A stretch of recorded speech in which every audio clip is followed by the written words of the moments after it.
saya sadar betul bahwasanya berharap kepada manusia itu pasti kecewa. Saya ngajar ngaji di rumah orang kaya. Waktu itu istri saya sudah SMS. Handphone saya tuh handphone Cina yang diikat pakai getah, baterainya sudah ngelembung karena sudah rusak gitu ya. Mereknya itu Iona. Saya masih ingat warnanya kuning emas gitu, diikat pakai getah. Modelnya kayak BlackBerry-an lah. Ya, susu anak habis. Itu same day ya. Itu saya balas lah.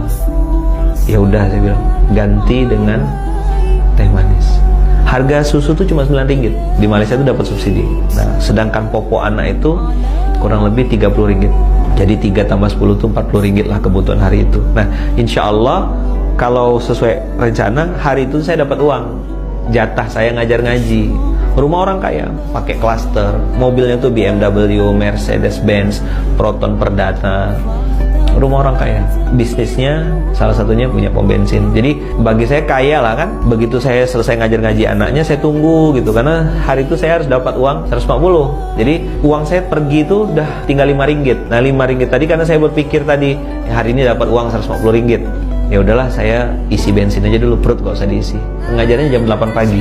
Ngajar dulu sampai jam 9-an, selesai ngajar tuh dengan santainya kakak ini. Dan saya doakan beliau dimuliakan Allah, dijaga Allah, karena kakak ini justru menjadi sebab saya belajar ilmu tauhid, belajar pembelajar. Dan saya nggak pernah menyesali itu. Kalaupun saya ketemu beliau, saya lupa alamat detailnya, tapi walaupun Allah takdirkan saya ketemu beliau, saya mau kasih hadiah karena beliau ngajarin saya gitu. Jadi waktu itu beliau bilang gini, "Ala Lukman, akak lupa pergi ke bank.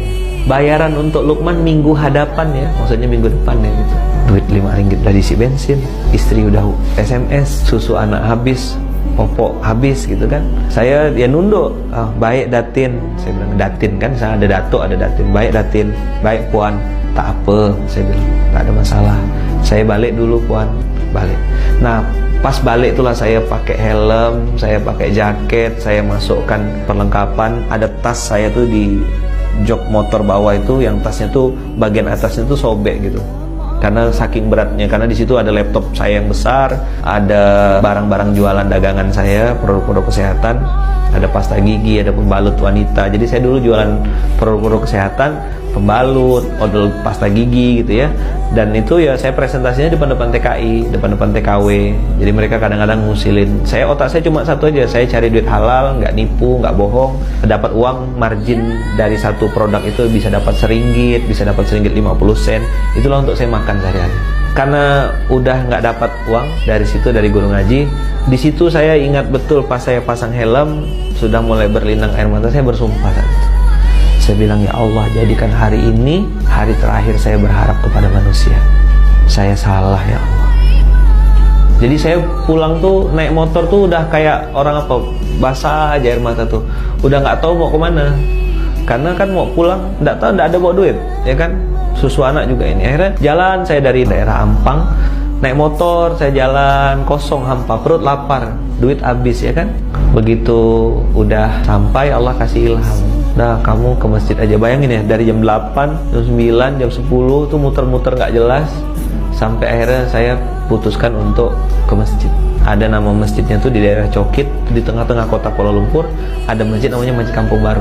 Saya putuskan sholat zuhur di situ. Di situ perang batin lah, ada kesal, ada marah, ada apa. Tapi saya waktu itu banting ke dosa-dosa, banting ke aib-aib saya, banting ke ini. Di situ saya mulai peluk tas saya. Singkat cerita, sholat zuhur di Malaysia itu jam 1:15. Jadi saya nunggu panjang, iktikaf sambil lapar gitu ya. Saya noleh kiri kanan, ada nggak yang ngasih makan? Nggak ada.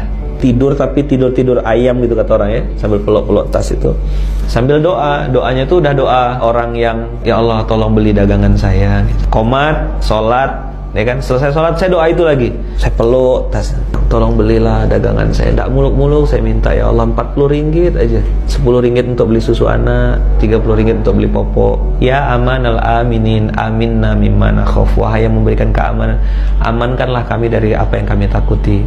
Ya amanal aminin, salimna mimma nakhaf, selamatkanlah kami dari apa yang kami takuti. Ya amanal aminin, najjina mimma nakhaf, tolong selamatkan kami, lepaskan kami dari apa yang kami takut. Nah saya Waktu itu masih paham bahasa Arab lah ya, alhamdulillah, walaupun nggak baca Quran berapa tahun itu masih paham sedikit-sedikit. Nah, wirid itu saya jadikan bacaan juga gitu. Ya Allah, saya bilang sini mau balik bawa pulang uang. Tidak lama setelah saya nangis kan, netesin air mata minta dibeli sama Allah, tolong belilah dagangan saya, Allah tolong beli. Handphone saya bunyi kering gitu. Wah, ini orang tua angkat saya. Anak beliau tuh adik kelas saya di Gontor, si Arif itu. Abah ini orang Garut, punya bisnis cukur rambut di Malaysia dan sampai sekarang masih ada cukur rambut. Jadi beliau bilang, Lukman lagi di mana? Lagi di Masjid Kampung Baru. Lukman ada bawa toothpaste, odol pasta gigi nggak? Ada Pak, ada. Saya bilang ada. Abah perlu berapa? Beliau bilang, Abah perlu 2. Oh, itu saya nangis langsung basah. Nangis, tahu kenapa? Karena harga pasta gigi itu 20 ringgit kontan. Saat memutus harapan kepada makhluk, Allah langsung datang. Ketika dipuji-puji, antum bangga, banyak yang nge-like, antum semangat bikin konten. Ketika banyak yang jempolnya ke bawah, antum berhenti bikin konten. Berarti bukan untuk Allah, untuk manusia. Berarti inna sholati wa nusuki wa mahyaya li like manusia gitu, li like Facebook, li like follower. Sambil ngelap air mata, saya langsung bergegas bawa pasta giginya datang ke Abah. Nah, jarak dari Masjid Kampung Baru ke tempat Abah itu paling 2 menit lah naik motor. Datang sampai langsung serahkan pasta giginya, Abah langsung kasih uang. Saya masih ingat sampai sekarang, 40 ringgit itu merah. Begitu duduk, kan antum udah bayangin belum makan dari pagi. Zuhur di Malaysia itu jam 2, jam 1 lewat, jam setengah 2, setengah 3 gitulah. Abah belikan saya burger, ya 2 ringgit 50 sen. Makanan murah kalau di Malaysia itu. Nah, begitu Abah kasih saya burger, saya mau makan, saya letak lagi. Saya mau makan lagi, saya letakkan lagi. Pas saya mau makan, saya letakkan ke dalam tas, Abah keluar. Kenapa enggak dimakan? Makan dulu. Saya tuh makan burger tuh sambil nangis, minta maaf. Saya bilang apa? Bunda, saya bilang, Kak Iya, maafkan ayah ya, ayah harus makan ini, lapar betul. Dari pagi belum makan, terpaksa. Saya tadi tuh mau bawa balik tuh supaya bisa bagi 2 sama istri. Tapi Abah nyuruh saya makan dan saya makan lahap. Selesai saya salam tangan Abah, cium tangan, pulang, lalu ke rumah beli popok, beli susu. Habislah duit itu, 9 ringgit 70 sen harga susunya, masih ada sisa 30 sen. 30 ringgit itu harga popoknya. Dan saya pulang tuh dalam kondisi hujan yang sangat lebat. Nah, di Malaysia tuh orang pakai mobil laju-laju kenceng. Nah, sambil saya naik motor itu bawa tas yang udah terlanjur masuk air di dalam tas itu. Baju saya basah, jaket saya basah, air mata saya juga basah. Jadi kombinasi antara air hujan dengan air mata. Terus beberapa kali mobil yang melewat di samping saya tuh nyiprat, gitu.